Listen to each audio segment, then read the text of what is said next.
RIP. When you find out that you thought you were recording this entire time, and now I have to re-record. Alright, what is going on, guys? Spiteful is back again. I hope y'all having a blessed day. Twitter gameplay has dropped, and honestly, we're going to go over this gameplay together. Obviously, I've already watched it. I literally went to stop my record, and I see that I'm not recording. I'm like, no! Okay, let's just get right into it. I'm gonna let the gameplay play out once, and then the second gameplay, we are going to break it down little by little. I will be referencing XX Hiken's leaked videos and comparing the two, because you can actually make a lot of analysis from both of their gameplays combined, but I don't really want to go grab that gameplay video, because then this video would be like 20 minutes long, just because we're going to be breaking down everything. But I will be referencing some parts of his video, and I will be explaining those parts of the video in detail, or at least to the best of my ability. Alright, so going into this gameplay, I will say this: I'm not 100% sure if this Marauder slash sharpshooter is going to actually penetrate guard, or if it just penetrates or if it just allows you to go up against enemies that would normally not be able to take damage from you unless you had a headband or nerd glasses, right? So that being said, Byakuya's gameplay is only against melee guard enemies, so you don't really get to see sharpshooter in play.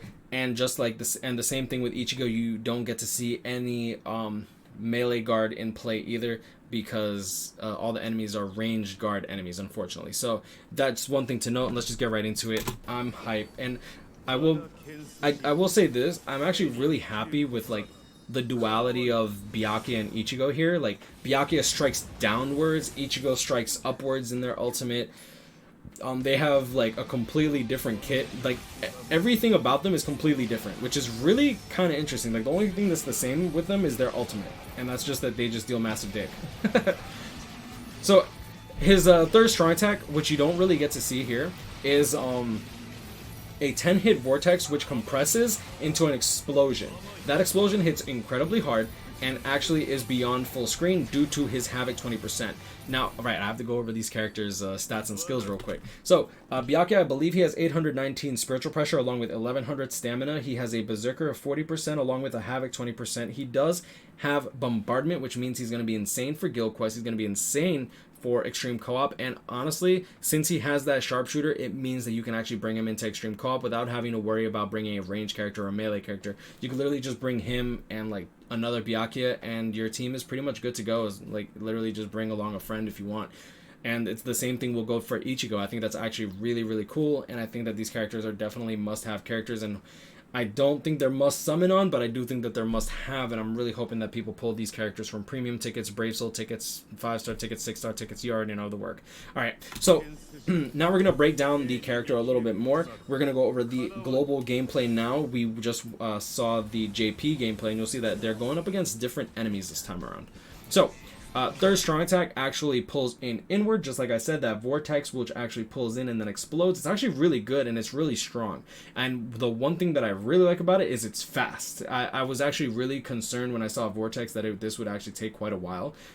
Because it goes in so quick, it actually allows you to not waste too much time in guild quest. Now, the second strong attack, which you don't actually see here, is XX Hiken's video, is Byakuya's second strong attack is actually a vortex. It is a 50-hit vortex with frenzy with a 16-second cooldown, and the really cool thing is that it tracks enemies. Now, in XX Hiken's video, we were not able to see what happens when an enemy dies, and we were not able to see how it reacts to enemies in different sides and whatnot, besides the fact that it does track enemies, because he did face away from the mob, used the second strong attack, did his AoE, and the vortex actually came, like, here's Byakuya, here's the vortex in front.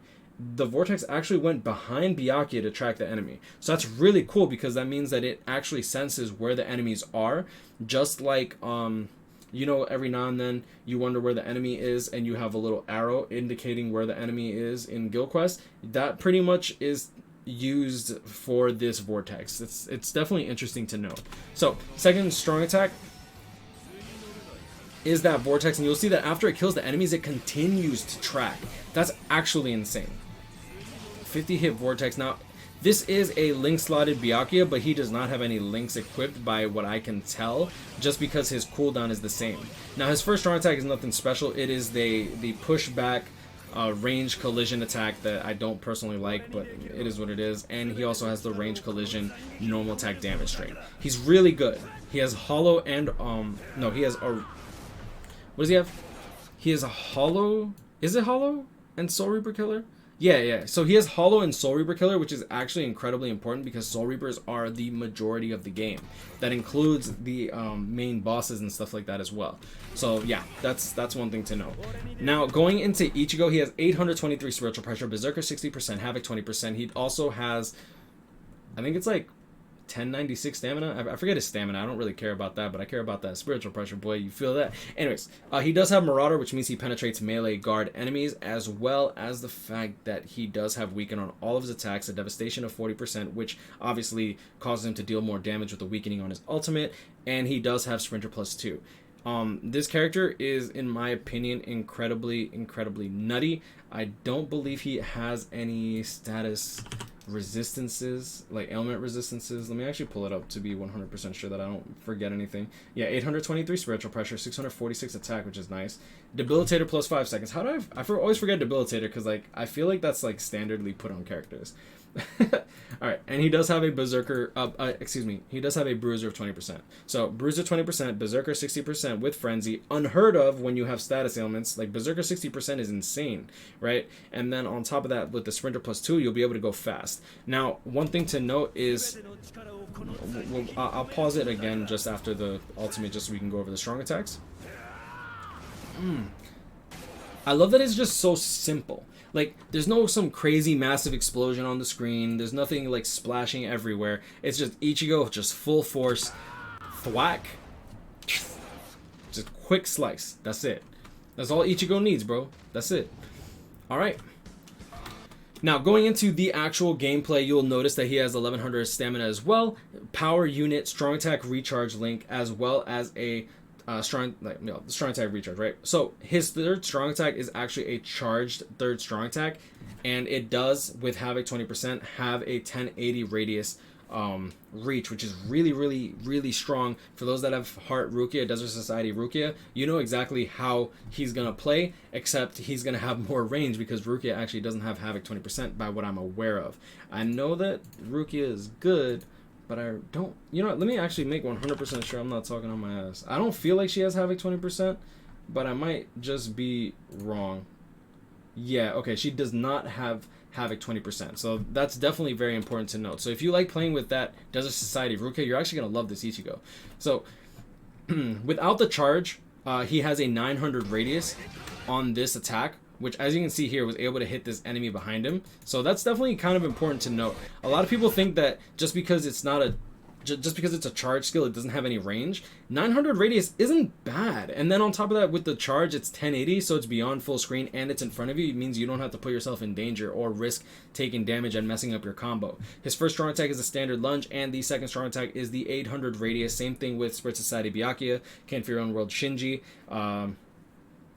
Who are other notable units? Cacao Society Momo is one of like the beginning units that have it. Thousand Year Bloater Yamamoto, except Shinji and Byakuya do have Havoc along with this Ichigo, which means that you're going to be dealing massive dick. So, as you can see here, he's going to charge it up.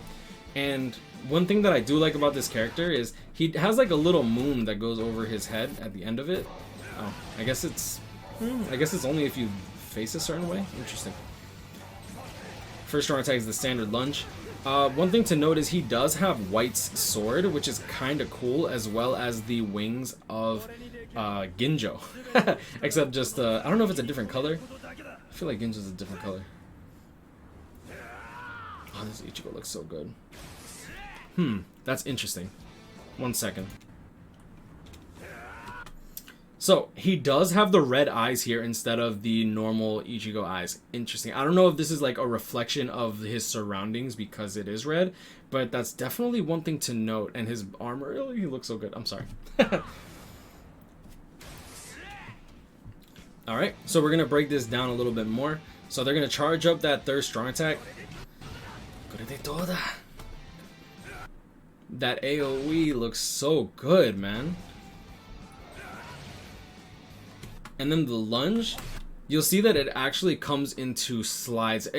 it looks like scratches on the ground or something like that. It looks kind of like Can't Fear Your Own World Grimjow, and actually both Can't Fear Your Own World Grimjows with the slashes on the ground and stuff like that. I actually really like that aesthetic. Now it looks like, oh, it's only 2, so 2 on the ground. Oh, that's kind of cool, not gonna lie. Is that based on your actual distance traveled? So pretty much he uses all his force to the point where he leaves scars on the ground from his sheer force. Is that what it's supposed to be? Okay, okay, Ichigo, I see you. I see you. Now what I like about this Ichigo is, one, like, it's an original design approved by Tite Kubo. It's not supervised by. Like, I always find it funny when everyone's like, it's like, oh, Tite Kubo made this. It's like, usually it's all supervised by or approved by, which, honestly, I really love that Tite Kubo himself actually approves of these designs. I think that him seeing his work live on and take new form, I'd like to think that he takes pride in that. And I honestly love seeing this kind of stuff. Like, seeing Bleach Brave Souls, like, try new things and stuff, I personally just love it. One thing to note, though, I don't particularly like what they did with this Step Up's anniversary. I think that this banner itself is kind of mediocre, and if I wasn't doing content for this game, honestly, I probably wouldn't be going in as deep as I am. As much as I love Ichigo, and I do like K-Lab overall, I don't particularly like the fact that they kind of just copy-pasted last year's banner, because last year's banner is nowhere near as good as the banners that we get nowadays. And honestly, when this character comes back, he'll probably come back in a better banner than his original, just because they decided to copy-paste this bad banner. The filler pool is so bad. Anyways, I'm gonna leave it at that. Guys, grind, I'll catch up, hit me up, stay blessed. I wish you all the best luck in your summons. Let me know what you think of these characters. I personally want that Ichigo. I'm going to be summoning a lot, so I'm really hoping that I can pull at least 2 copies. I'm going to be going step 6 on my stream. Feel free to join. Of course, it's going to be when it goes live. I'll be streaming half an hour early just because I want to be able to just chill out for a bit, you know what I'm saying, compose myself for you guys, as well as I will be summoning with Rawad. We're going to see exactly how deep we want to go in. I'm going to match whatever he's down to match for. I'm a little more concerned about him than I am for myself, because, like, I make content for this game. I spend money on this game. I spend money on gacha games. It's just naturally what I do. And he hasn't really posted a lot of videos, so I just want to make sure that he's good, and I just want to make sure that he's comfortable with whatever we do. To be honest, because I'd be going pretty stupid. For those that don't know, I do have a 6/6 Levi, Aaron, and Mikasa on global 7 Deadly Sins right now, which is kind of nuts. So expect those videos dropping sometime soon. But I'm gonna leave it at that. Stay blessed, y'all. Y'all have a great day, and I'll see y'all in the next one. Hope y'all enjoyed this breakdown. Make sure to like, comment, and subscribe if you're new. We actually have a 56% not subscribe rate. So if y'all want to subscribe, man, come on, man. Like, y'all gonna click my videos every now and then, anyways, right? Hopefully. Anyways, stay blessed, y'all. See y'all in the next one. Peace.